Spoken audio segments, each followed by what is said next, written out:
My own brothers died tragically as well, truth be told.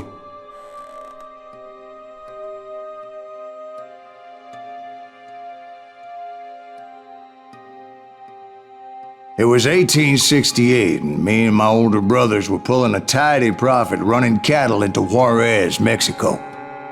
One night after my brothers retired for the evening, I found a little poker game in a cantina with a couple of cowboys.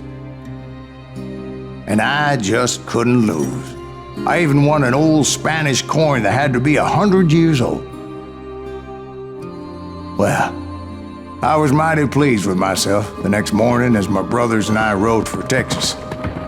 But before we crossed the border, those cowboys caught up with us. It was Johnny Ringo, Roscoe Bob Bryant, and another asshole named Jim.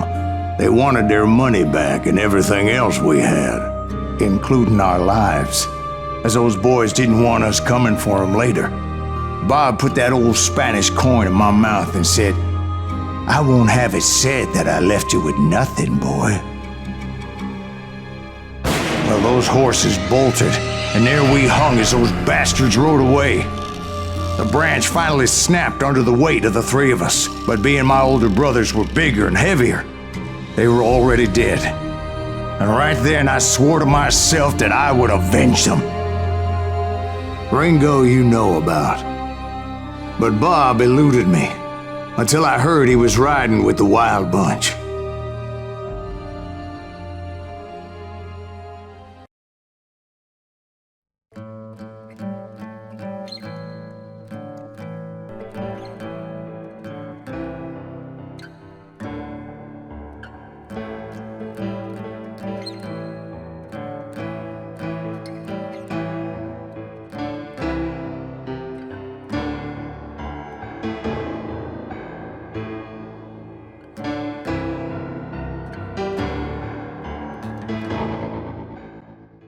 I'd been on their trail for months, ever since they left their hideout in the Bighorn Mountains. Led by Butch Cassidy, they were a loose association of outlaws who robbed banks and trains from Colorado to Montana. Among them was the Sundance Kid, and that murderous hombre I was tracking, Roscoe Bob Bryant. Were you a part of that giant Pinkerton posse after the Wild Bunch? No, boy. A circus like that would have slowed me down. Besides, I wanted Bryant all to myself.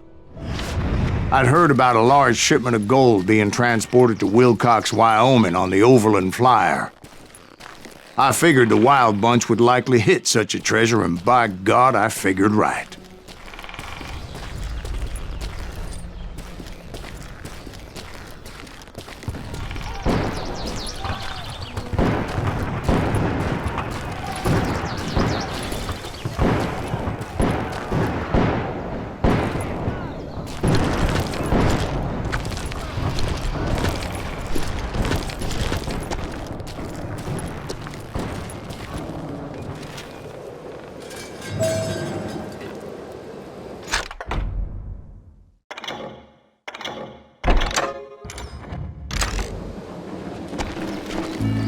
They blew the bridge with the intention of forcing the train to stop. Well, I assumed the Wild Bunch was likely in the still intact part of the train high above, so I had no choice but to make my way up through the passenger cars dangling down.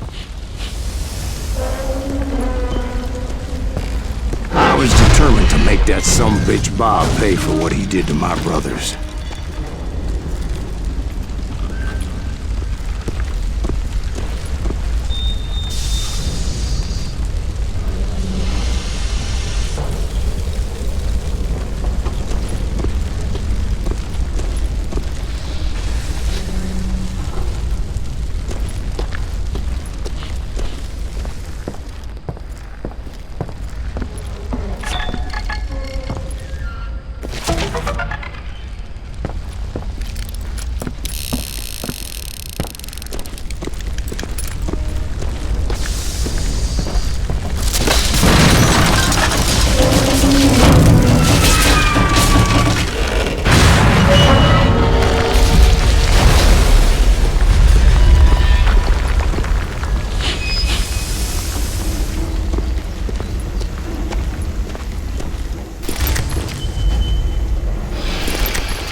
I found the device they used to blow the tracks, so I knew I was headed in the right direction.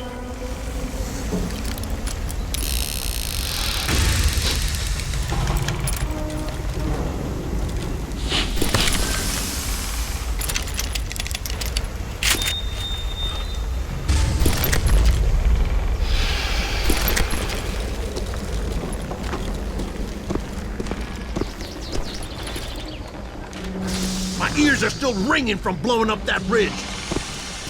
What'd you say? I can't hear a goddamn thing. Well, I made my way off unscathed and came upon a few members of the gang and had no choice but to dispatch them. From there, I had to negotiate an even more precarious route. First, I would need to get my ass out of there.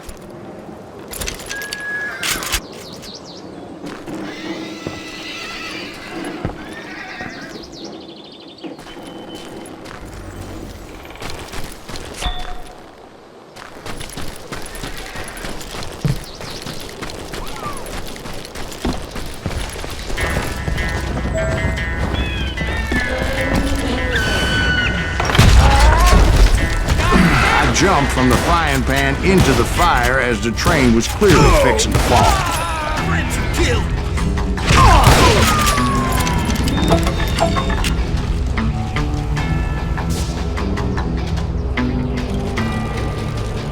I had found the gang, but in order to find old Bob, I needed to fight my way forward past a whole passel of desperados.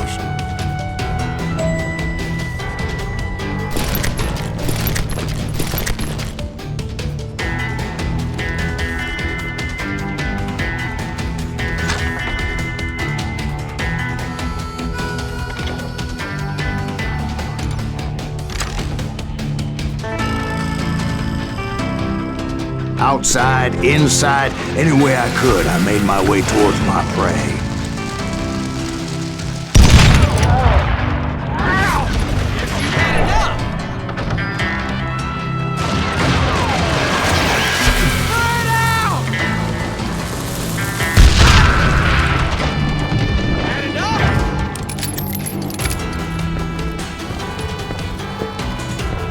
You're dead.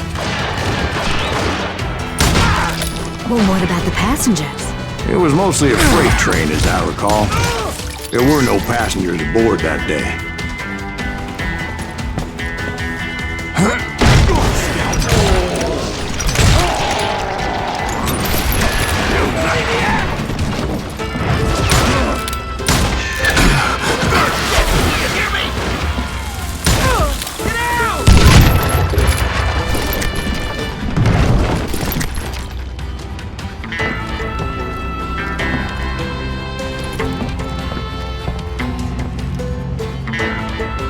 As I mentioned before, I am not fond of heights, but I was too busy dodging bullets to worry about falling to my death.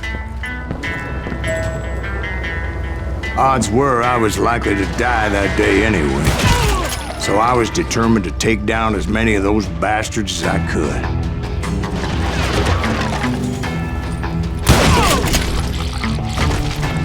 Hide, you billy-livered son of a bitch.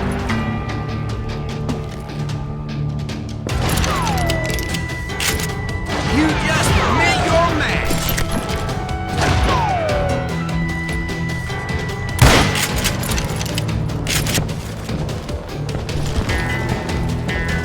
That's right. Run! Times it was like shooting ducks in a shooting gallery. The only difference is these damn ducks shot back.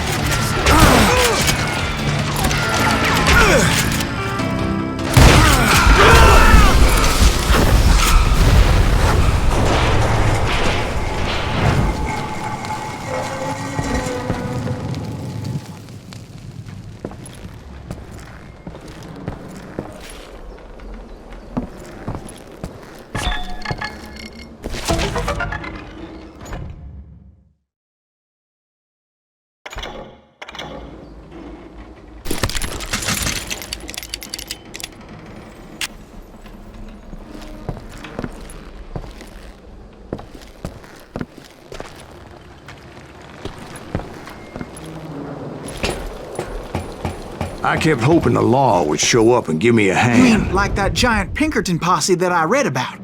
Did they come riding in, guns a-blazing to help?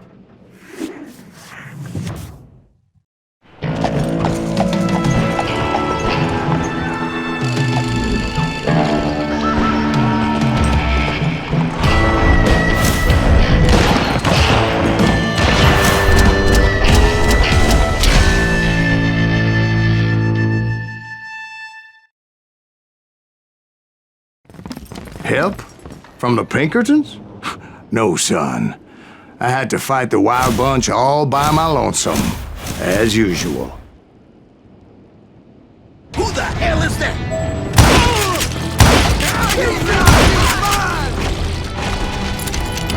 Take cover! Retreat! Retreat!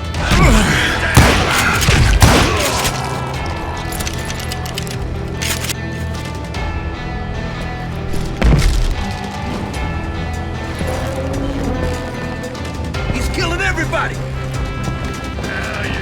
They'll kill us all! You won't get away with this!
Guess is those dime novels didn't portray this as it happened, did they?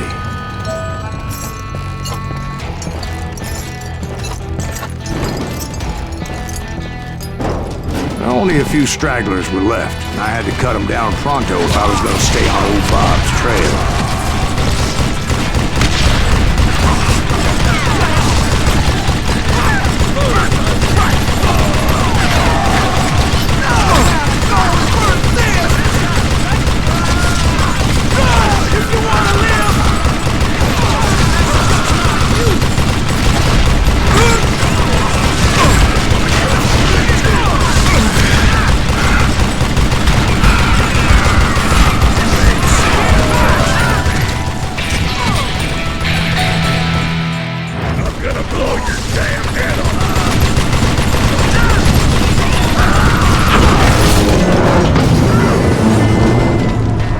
Once I silenced all those guns, I went searching for my nemesis, determined to finally have my justice. But the only survivor who welcomed me was George Flat-Nosed Curry. Who was he? The fastest gun in the gang.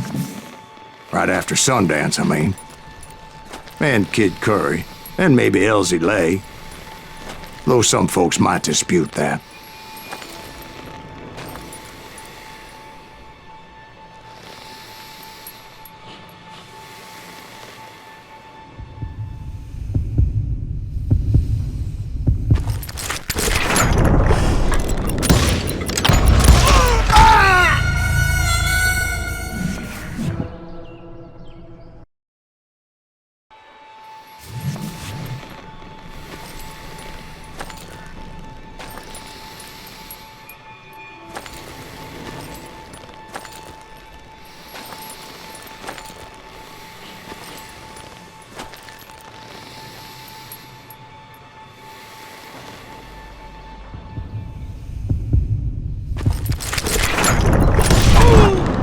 very same day, Butch Cassidy and the Sundance Kid decided to leave the Wild Bunch behind and decamped for South America.